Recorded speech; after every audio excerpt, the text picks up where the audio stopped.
will want this bad, and Tottenham are going to win this game, in my opinion. So and we touched on it in the first half of the show, but Mount hasn't been doing much recently. Yeah. I think it's maybe time to unmount Mount. Yeah. So I might be thinking about that as get well. him out. I just need to get him out. I know it's a difficult price range for the midfielder, right? There's no one else. You end up just looking at only Leicester players at that range, and you don't want too much dependence on that. So okay, so you can't go wrong with Son, Ali, Kane. You can go wrong. I just don't know which. Well, one Lucas Moura scored, didn't he, in the weekend? And again, he's one of the most transferred in players as well. We said last week, don't look at Lucas Moura. He's useless. Yeah, you did. He heard us as well. So we got it wrong last week. We don't usually. So if you're a betting man, because we got it wrong last week, this week we're going to be right.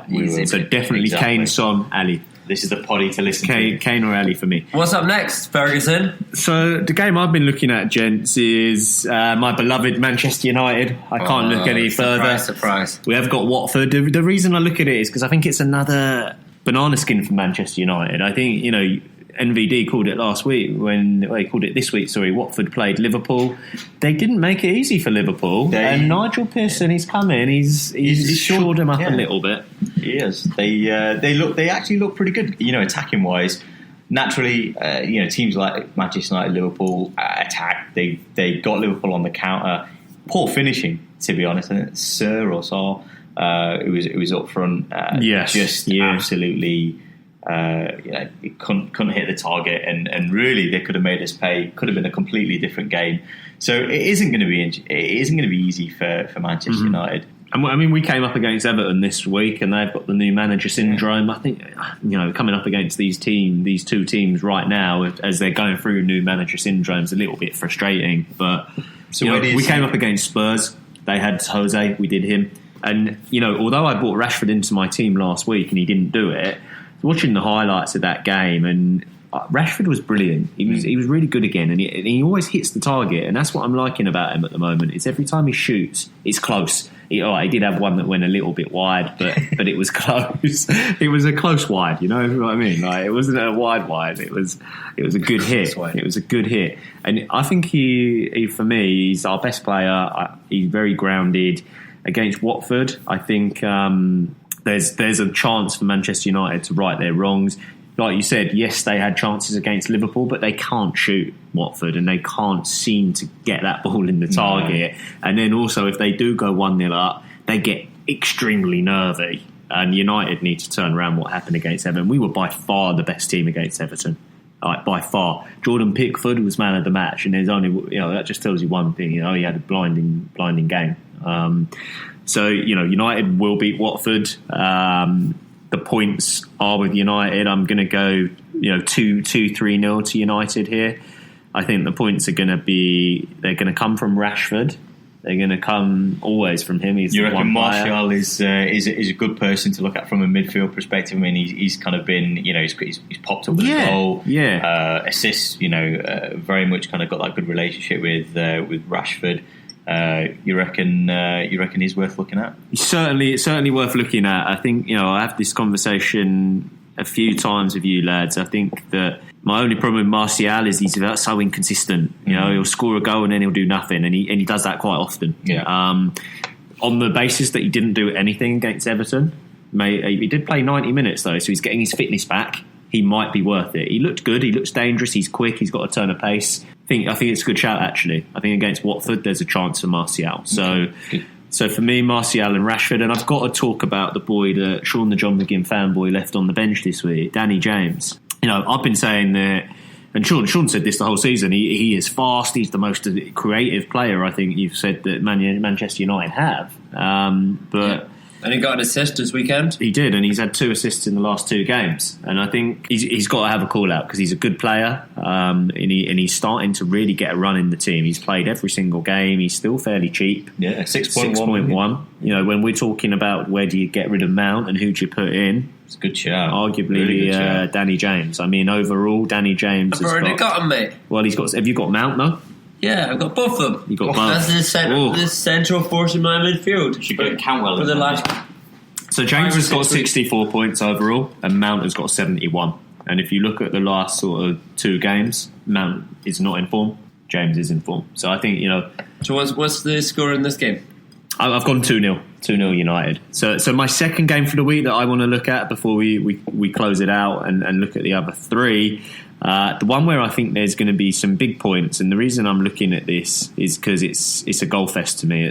And it don't sound like it probably, but it's Brighton versus Sheffield United. Goal fest written all over it. Goal fest all over it. Now the reason I call it out is because two teams both in good form. No, in this game. You're probably not wrong, but two teams in good form. So you've got Brighton unbeaten in the last three.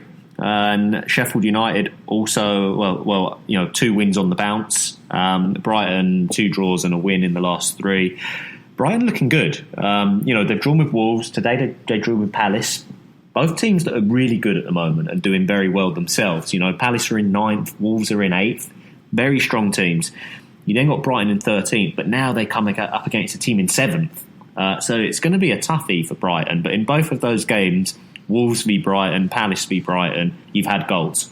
And Brighton actually, from all accounts, were all over Palace today. They were. They really were. They're the better team, I've heard from many sources. And, Maupay, he scored yet again, and he is on form. I mean, he scored in quite a few, hasn't he? Yeah, last 3 game weeks, he got Game week 17, he got 6 points. Then previously, he got 8 points, 9 points. Good return, to be honest. He really is on. He really is on. He's certainly on form. So when you're talking about someone like Danny Ings, this Maupay guy is in the same league. I mean, he's, like you say, he scored in the last 3 games. He's got 7 for the season. Danny Ings got 9. But Maupay is on form. I think that this is a chance for him. Brighton are at home. Sheffield United. The one thing we do know about Sheffield United is they can defend. And they're smart and they're good at they're tactically quite a sound team. So they did do obviously Villa 2-0 in the last game, but that before they went to Norwich, they let a goal in. Newcastle did them 2-0. Sheffield United, they let goals in. They do let goals in when they play away from home. I saw it against United. That was at Sheffield United 3-3 that game. But I can see goals for Brighton and I can see goals for Sheffield United. So I just think there's goals in this game. I don't think you should be putting your money on defender. Maupay, for me, you've got to get him in. Lundstram, I would again say, I've just said don't get on a defender. The fact that Lundstram doesn't play in defence and he gets the assists and he gets the goals and he just keeps on doing it, I would absolutely consider him.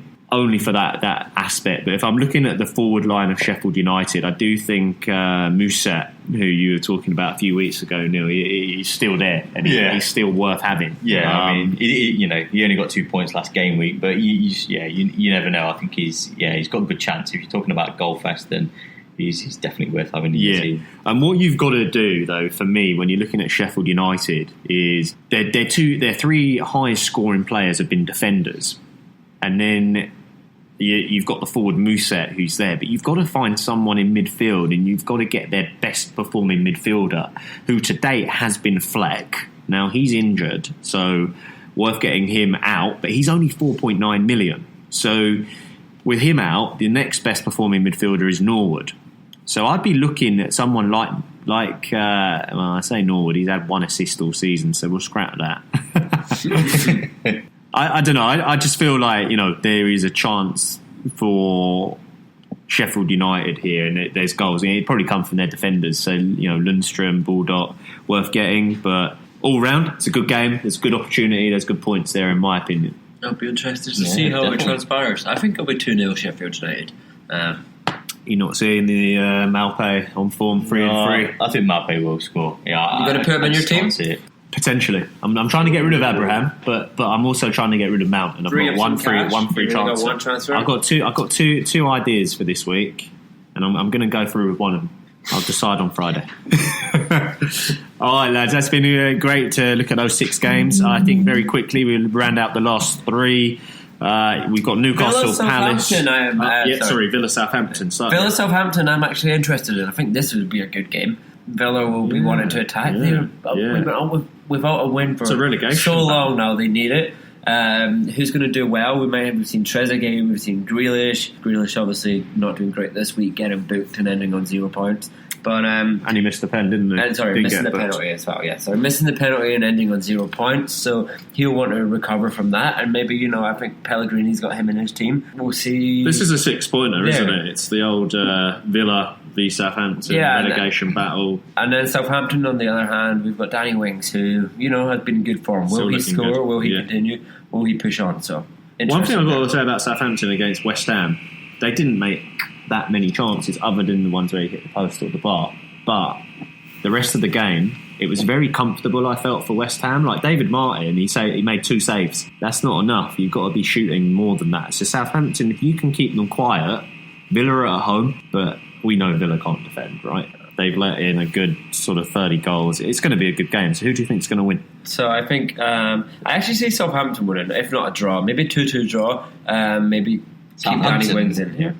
So you're keeping Danny Wings? No. Yeah. I mean, I'm sure Ricky's going to be hoping Grealish from Villa. I think Villa will win this. I really do. Yeah. I think Grealish will be in amongst the points. And you've seen John McGinn going out on a lot of teams. He's not got any points at all recently. He's been slacking. I think teams have been shutting him down, which I'm sad to see. So come on, John, chin up. Yeah. The only thing I'd say, if you're looking at the long term and you are considering getting a Villa player in, and we think Villa are going to beat Southampton, Grealish could be worth a look because they've got Southampton obviously this week, then Norwich next weekend, then after that they go to Watford, then they've got Burnley. So they're the next 4 games this weekend and the 3 after. Yep. Chance for a Villa player to actually make a name for themselves. Grealish is in the top 5 most transferred players. That's probably the reason you're seeing that. Okay, so that's that game. Sean, you're taking us through that. Neil, tell us about Newcastle versus Crystal Palace. Crystal Palace, yeah. This is an interesting one. Newcastle at home. They've had a couple of good results. Past games. I think that they're playing at home as well. Crystal Palace, they do defend well. Always get them set up to really kind of put men behind the ball. Even though I've got Kelly in my team and I'd love to see him get a cleanie, I actually think Newcastle will win this. I just think, even though you've got like Zaha as a great attacking threat for Palace, he scored today, I just think Newcastle, being at home, I think there'll be a little bit too much for Palace, and I think they'll win this one. It'll be tight. I think it's going to be like a 1-0. It's going to be small margins in this game, to be honest. I don't think there's going to be much amongst the points. See, I'm looking at Palace in a way that I think they're worth, and I still think Zaha is worth getting in. Captain Russ had him, and then he dropped him after a few games because he didn't back it. But Palace's next 4 games are easy.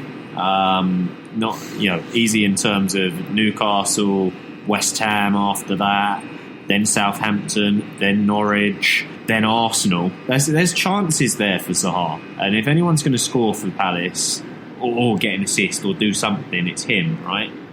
So definitely be looking at Zaha, I think, guys out there. And from there, I'll close it out. Bournemouth versus Burnley. Burnley coming off the back of beating Newcastle 1-0.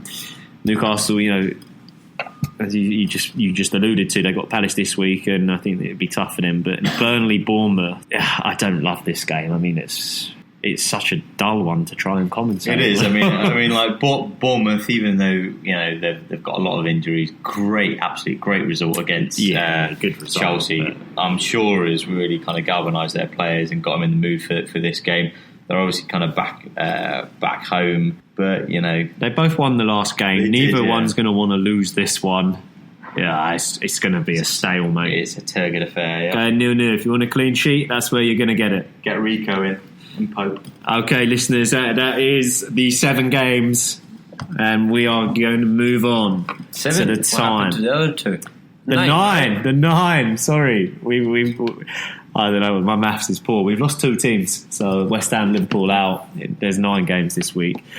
So we've covered all 9, and we're going to move into captain choices. Captain choices. The make or break. I wonder if anyone's going to go with Vardy this week after all we've been saying. I think he will be down a lot after being the most captain player this week. Over 2 million players selected him this week, and it just didn't work out. He was the most captain, 2 million. Wow. Yeah. So for me, I'm going to kick it off. I'm very tempted by this Tottenham game again. I said I think there's going to be goals against Chelsea. And for me, I don't have him on my team, so I won't necessarily be picking him, but I think Son is going to add the value here. I think if you've got him, maybe consider putting him as your captain. That being the midfielder, I think he's going